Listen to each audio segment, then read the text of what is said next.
Na quarta conferência do ciclo de palestras SRS Advogados Transportes em Revista, Luís Miguel Sousa, presidente do Grupo Sousa, defendeu a criação de terminais portuários dedicados ao transporte para as regiões autónomas nos portos de Lisboa e Leixões. Um terminal dedicado ao serviço das regiões autónomas, no fundo seria um terminal cujo foco fosse esse serviço. O que é que permitiria? Permitiria aos armadores que operam com as ilhas terem economias de escala, porque operavam todos no mesmo terminal. Garantiria uma maior regularidade, porque muitas vezes, e veja-se agora as questões que se levantam com as greves em Lisboa e Setúbal, os navios a desviarem para Leixões, Leixões está sobrelotado, portanto os navios à espera, e portanto as ligações às regiões autónomas necessitam regularidade, porque está em causa o abastecimento das regiões insulares. O empresário falou também da greve dos estivadores dos portos de Lisboa e Setúbal, uma situação que descreveu como inqualificável e defendeu que os portos têm de ser zonas eficientes. Nós temos uma lei que define o trabalho portuário e, portanto, a lei tem que ser cumprida.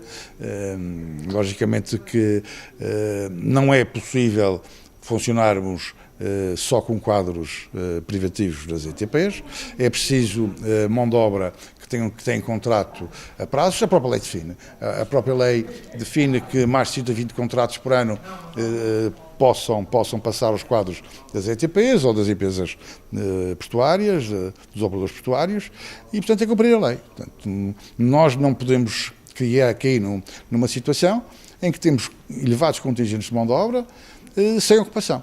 E porque isso reflete no custo, e esse custo tem reflexos grandes para os consumidores portugueses nas importações e retira a competitividade aos produtos portugueses das exportações. Portanto, os portos têm que ser zonas eficientes e o mais secos de custos possíveis e, portanto, esta flexibilidade da utilização da mão de obra que vai adequando as necessidades de mão de obra em função da procura de navios tem que ser mantida.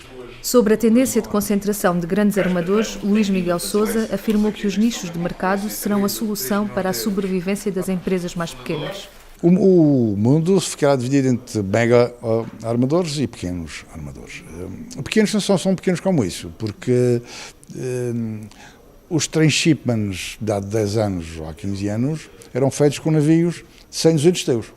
Hoje os navios feeder, que no fundo cobrem o resto da oferta dos grandes operadores, são navios de 1.500 contentores. Portanto, onde se coloca a questão, onde é que vai acabar a consolidação? Será que vai acabar também nessas operações de mais pequenas? Portanto, os pequenos armadores não deixam de ser grandes nos mercados onde operam.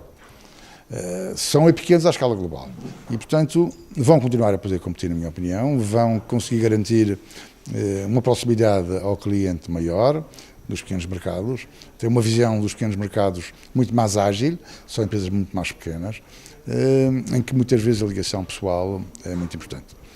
Portanto, entre nichos de mercado e serviços feeder para grandes operadores, existirão, no fundo, o futuro para os armadores de pequena dimensão.